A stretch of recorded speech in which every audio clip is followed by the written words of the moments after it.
BJP fire brand leader Dubbaka మాజీ MLA Raghunandan Rao ప్రస్తుతం అన్సెన్సార్లో మనతో పాటు ఉన్నారు. మొన్న జరిగిన అసెంబ్లీ ఎన్నికల్లో బీఆర్ఎస్కు తామే ప్రత్యామ్నాయము అన్న బీజేపీ ఎందుకు 8 సీట్లతోనే సరిపెట్టుకోవాల్సి వచ్చింది? ఖచ్చితంగా గెలుస్తాను అన్న దుబ్బాక మాజీ ఎమ్మెల్యే రఘునందన్ రావు అక్కడ ఎందుకు ఓడిపోయారు? రాబోయే 5 సంవత్సరాల్లో బీజేపీ తెలంగాణలో ఏం చేయబోతోంది? రాబోయే పార్లమెంట్ ఎన్నికలకు ఎలాంటి వ్యూహాలు రచిస్తోంది? అసలు రఘునందన్ రావు బీజేపీతో ఉంటారా, ఆయన పార్టీ మారాలని అనుకుంటున్నారా? ఇవన్నీ అడుగుదాం. అన్సెన్సార్లో మనతో పాటు ఉన్నారు రఘునందన్ రావు గారు. నేను అడుగుతున్న ఫస్ట్ క్వశ్చన్, ఎందుకు దుబ్బాకలో రఘునందన్ రావు ఓడిపోయారు? రీజన్ ఏంటో తెలిసిందా? దానికంటే ముందు మీరు ఫస్ట్ టైం మీరు స్టూడియోకి పిలిచినప్పుడు కూడా మొదటి ప్రశ్న మీ మిత్రుడు ఒకరు అడిగినారు, రఘునందన్ రావు పువ్వు గుర్తు మీదనే పోటీ చేస్తారా, వేరే దాని మీద పోటీ చేస్తారా అని. బహుశా ఆ మిత్రుడు ఈరోజు కూడా ఉన్నట్టున్నాడు, అందుకని ఆ మిత్రుడికి డౌట్ క్లియర్ అయిందని అనుకుంటున్నాను. మళ్ళీ ఇప్పుడు మీరు ఇందాక ఇంట్రోలో కూడా చెప్తూ రఘునందన్ రావు కొనసాగుతాడా అని అడుగుతా ఉన్నారు. సో రఘునందన్ రావు కొనసాగుతాడని చాలాసార్లు చెప్పినాము, ఆ సందేహం మీడియాకు అవసరం లేదు. ఎందుకుంది అంటే ఖచ్చితంగా పార్టీని వదిలి వెళ్ళము అన్న వాళ్ళందరూ చివరి నిమిషంలో పార్టీని వదిలి వెళ్ళిపోయారు.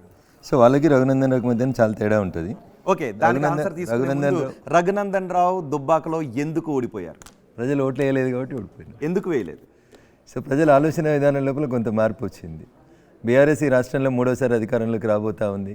రఘునందన్ రావు ప్రతిపక్ష ఎమ్మెల్యే ఉంటే మా నియోజకవర్గం అభివృద్ధి అవుతుందో కాదో, అధికార పార్టీ అతన్నే చేసుకుంటే బాగుంటుందని చెప్పి మా పక్క నియోజకవర్గంలో ఉన్నటువంటి హరీష్ గారు రిపీటెడ్గా వేసినటువంటి క్యాసెట్ కొంత ప్రజల మనసుల్ని మార్చిందేమో అనేది ఒక ఆలోచన. ఎందుకు 8 నియోజకవర్గాల్లో ప్రజలు అలాంటి క్యాసెట్ని వినలేదు? ఎందుకు తెలంగాణ రూరల్ నియోజకవర్గాల్లో ప్రజలు ఆ మాటను వినలేదు? కేవలం దుబ్బాకలో మాత్రమే ఎందుకు ఆ క్యాసెట్ని ప్రజలు విన్నారని అనుకుంటున్నారు? ఎందుకు వినలేదు? సంగారెడ్డిలో కూడా విన్నారు, దుబ్బాకలో కూడా విన్నారు అదే మాట. మా జిల్లాకు సంబంధించి హరీష్ గారు చేయగలిగినటువంటి ప్రయత్నాలు, ఆయనను ఎదిరించేటోళ్ళు, ఆ జిల్లా లోపల ఆయనకంటూ వ్యక్తిగతంగా పోటీ అవుతారు అనుకున్న వాళ్ళని స్పెసిఫిక్గా అతను టార్గెట్ చేసినాడు. కాంగ్రెస్ గెలిచిన 64 నియోజకవర్గాల్లో ఎందుకు వినలేదు? సిపిఐ గెలిచిన 1 నియోజకవర్గంలో ఎందుకు వినలేదు? బీజేపీ గెలిచిన ఆ 8 నియోజకవర్గాల్లో ఎందుకు వినలేదు? నేను 3 సంవత్సరాలు అంతకంటే ముందు ఎమ్మెల్యేగా ఉన్నాను కాబట్టి పక్కన ఉన్నటువంటి సిద్దిపేట మంత్రి గారి ఇన్ఫ్లుయెన్స్ ఎప్పటికీ మొదటి నుంచి కూడా ఆ నియోజకవర్గం మీద ఉంటుంది కాబట్టి కొంతవరకు ఆయన ఇన్ఫ్లుయెన్స్ దాని మీద పనిచేసిందని నేను అనుకుంటా ఉన్నా. నా అనాలిసిస్ కరెక్టా కాదన్నది ఇంకొంతకాలం పోయిన తర్వాత తెలుస్తుంది. బట్ ఐ ఫెల్ట్ దట్ పక్కన ఉన్నటువంటి సిద్దిపేట నియోజకవర్గం మంత్రి గారి ఇన్ఫ్లుయెన్స్ కొంత పనిచేసింది. మళ్ళీ మేమే అధికారంలోకి వస్తూ ఉన్నాం. మేము అధికారంలోకి వస్తే రఘునందన్ ఎమ్మెల్యేగా ఉంటే డబ్బులు ఇయ్యము, ఇబ్బంది పెడతామని చెప్పి ఆయన చెప్పినటువంటి మాటని కొంతవరకు విన్నట్టున్నారు. The same applied into the other. విషయం నేను అక్కడ క్వశ్చన్ అడగాలనుకుంటున్నాను. కానీ ఉప ఎన్నికల్లో కూడా అలాగే అన్నారు. అప్పుడు అధికారంలో ఉన్న బీఆర్ఎస్ ఉప ఎన్నికల్లో గెలవలేకపోయింది. కానీ ఇప్పుడు అధికార మార్పుడు జరగవచ్చు అనే ఊహాగానాల మధ్య మీరు ఆ మాటలు ప్రజలు విన్నారు అని ఎందుకు అనుకుంటున్నారు? ఆ మాట అప్పుడు చెప్పలేదు హరీష్ రావు గారు. ఆ మాట వాళ్ళు అసలు దుబ్బాకలో అప్పుడు రఘునందన్ గెలుస్తాడనేటువంటి ఆలోచన అంచనా వాళ్ళకి లేదు.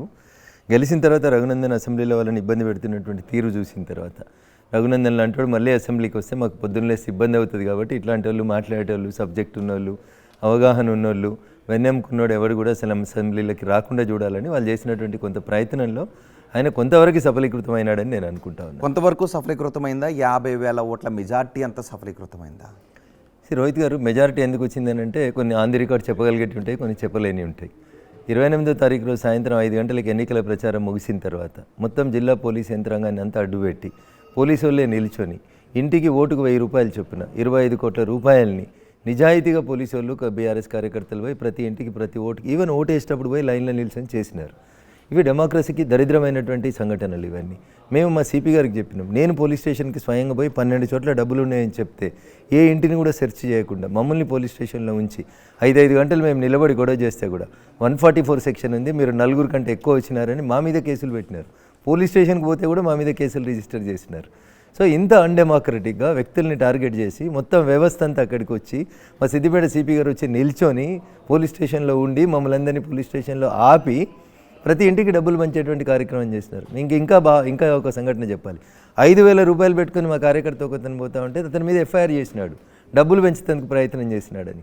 మేము ఎన్ని చోట్ల డబ్బులు ఉన్నాయని చెప్పి పట్టించినా అసలు మా కార్యకర్తలని మీదనే తరిమి కొట్టినారు, మమ్మల్నే లాఠీ చార్జ్ చేసినారు, మీరే 4 కంటే ఎక్కువ పోగైనారని చెప్పి మా మీద కేసులు చెప్పినారు. 28th ఈవినింగ్ 5 o'clock నుంచి 30th రోజు పోలింగ్ నడుస్తున్నంతసేపు లైన్లో నిల్చొని డబ్బులు ఇస్తూ ఉన్నారని పట్టిస్తే కూడా పోలీసులు ఎక్కడ కూడా రెస్పాండ్ కాలేదు, 100 రెస్పాండ్ అవ్వలేదు.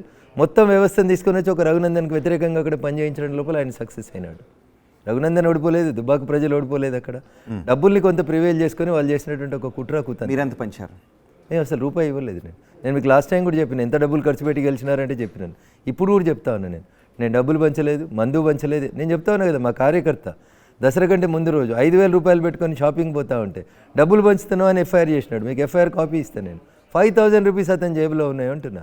లీగల్గా ఇప్పుడు దేశంలో ఉన్న చట్టాల ప్రకారం ఎన్నికల కోడ్ అమల్లో ఉన్నప్పుడు 50,000 రూపాయలు జేబులో ఉంచుకోవచ్చని ఎలక్షన్ కమిషన్ చెప్తుందని నేను ఒక అడ్వకేట్గా ఆర్గ్యూ చేస్తాను. రఘునందన్ రావు గారు 8 నియోజకవర్గాల్లో తప్ప మిగిలిన అన్ని నియోజకవర్గాల్లోనూ లేకపోతే ఆ 39 నియోజకవర్గాల్లోనూ డబ్బులే పనిచేసినాయా?